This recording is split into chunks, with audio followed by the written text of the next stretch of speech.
ब्राह्मण समाज के लोगों पर जिस तरह से पुलिस की लाठियां और गोलियां चली है, मैं आज कहना चाहता हूं, सितम करोगे सितम करेंगे, सितम करोगे सितम करेंगे, कर्म करोगे कर्म करेंगे।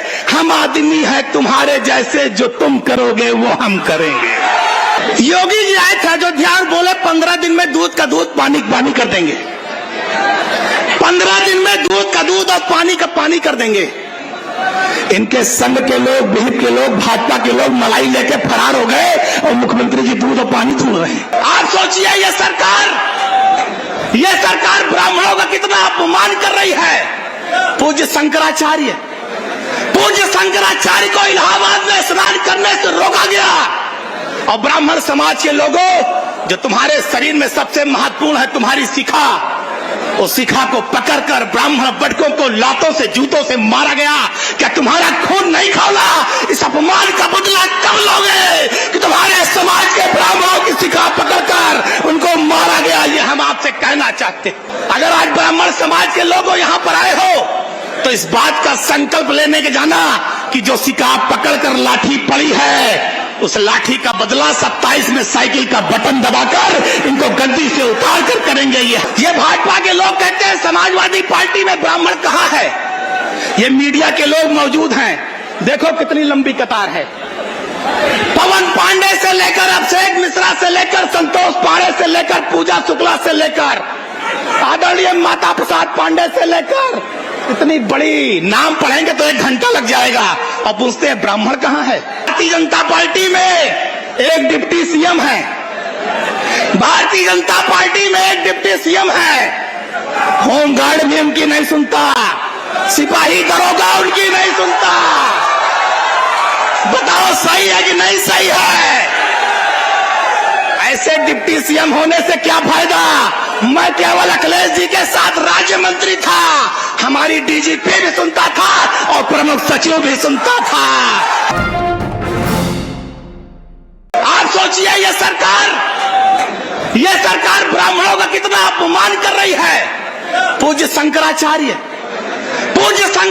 को इलाहाबाद में स्नान करने से रोका गया और ब्राह्मण समाज के लोगों, जो तुम्हारे शरीर में सबसे महत्वपूर्ण है तुम्हारी शिखा, उस शिखा को पकड़कर ब्राह्मण बटकों को लातों से जूतों से मारा गया। क्या तुम्हारा खून नहीं खौला? इस अपमान का बदला कब लोगे कि तुम्हारे समाज के ब्राह्मणों की शिखा पकड़कर उनको मारा गया? ये हम आपसे कहना चाहते। इतना अपमान ब्राह्मणों का किया गया, इसलिए हम कहना चाहते हैं, अगर आज ब्राह्मण समाज के लोग यहाँ पर आए हो तो इस बात का संकल्प लेने के जाना कि जो शिखा पकड़कर लाठी पड़ी है, उस लाठी का बदला 27 में साइकिल का बटन दबाकर इनको गद्दी से उतार कर करेंगे। ये हम आपसे कहना चाहते हैं। मैं आज कहना चाहता हूं, ये भाजपा के लोग कहते हैं समाजवादी पार्टी में ब्राह्मण कहाँ है। ये मीडिया के लोग मौजूद हैं, देखो कितनी lंबी कतार है।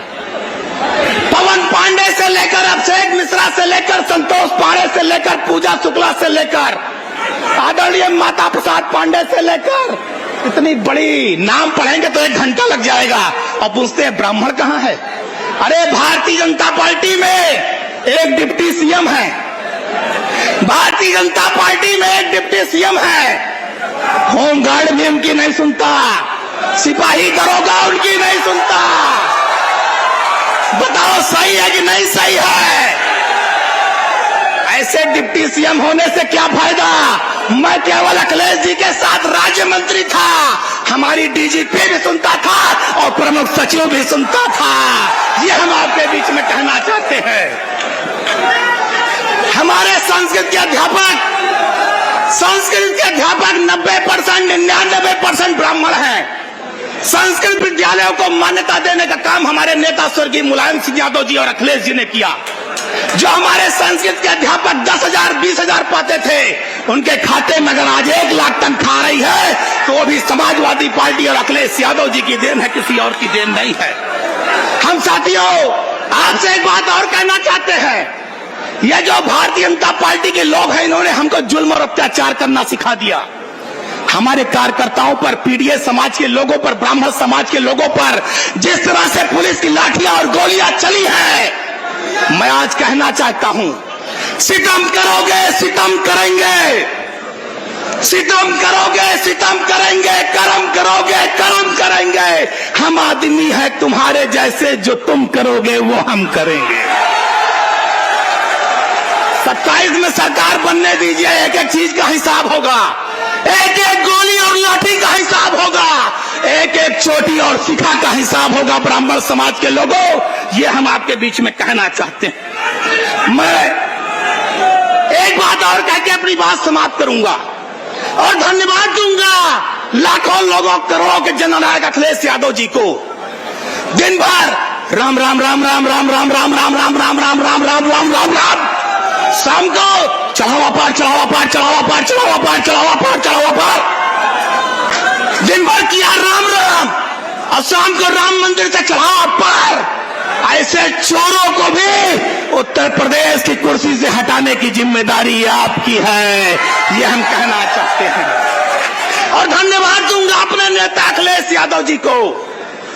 ये संघ के लोग, बीजेपी और भाजपा के लोग, ये तो राम मंदिर का चढ़ावा चोरी ढकार गए थे, लील गए थे, लूट गए थे, लेकिन आदरणीय अखिलेश यादव के एक ट्वीट ने, पेज पर एक पोस्ट ने इन चढ़ावा चोरों के मुंह पे कालिक पोत दिया और पूरी देश दुनिया में इनको नंगा कर दिया, ये हम कहना चाहते हैं।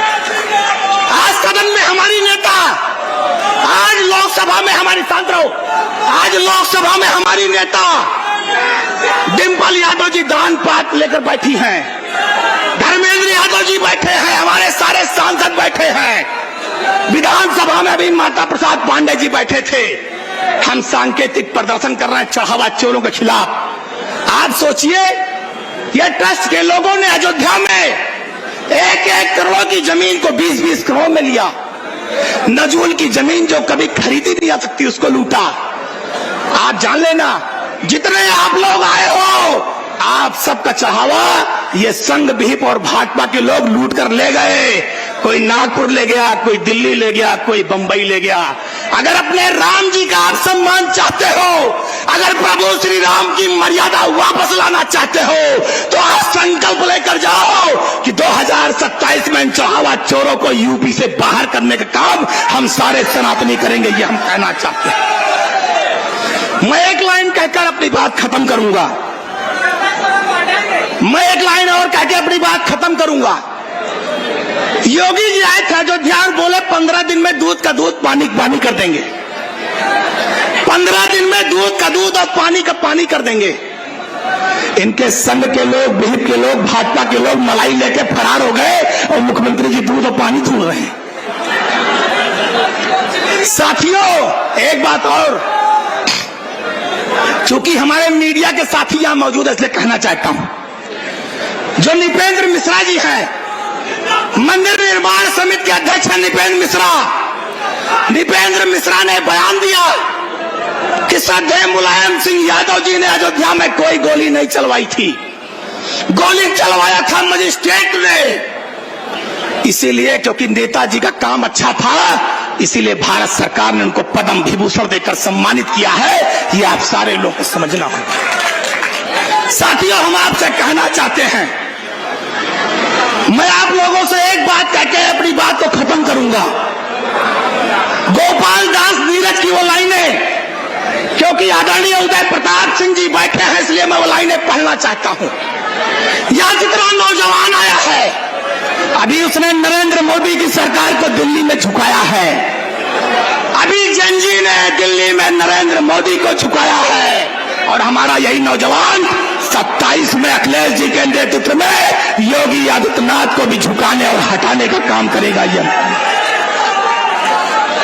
गोपाल दास नीरज जी ने लिखा है, गोपाल दास नीरज जी ने लिखा है कि अब तो मजहब कोई ऐसा भी चलाया जाए, क्योंकि ये जो भाजपा के दरिंदे टहल रहे हैं, इसलिए कह रहा हूं कि अब तो मजहब कोई ऐसा भी चलाया जाए जिसमें इंसान को इंसान बनाया जाए। और मेरी ख्वाहिश है, ये माननीय अखिलेश यादव जी की तरफ से कह रहा हूं कि मेरी ख्वाहिश है ये महफिल रहे हमेशा रोशन यूं ही, खून चाहे मेरा दीपों में जलाया जाए, खून चाहे मेरा दीपों में जलाया जाए। और मेरे दुख दर्द का तुझ पे हो असर कुछ ऐसा, मेरे दुख दर्द का तुझ पे हो असर कुछ ऐसा, मैं रहूं भूखा तो तुझसे भी न खाया जाए। अब तो मजहब कोई ऐसा भी चलाया जाए जिसमें इंसान को इंसान बनाया जाए।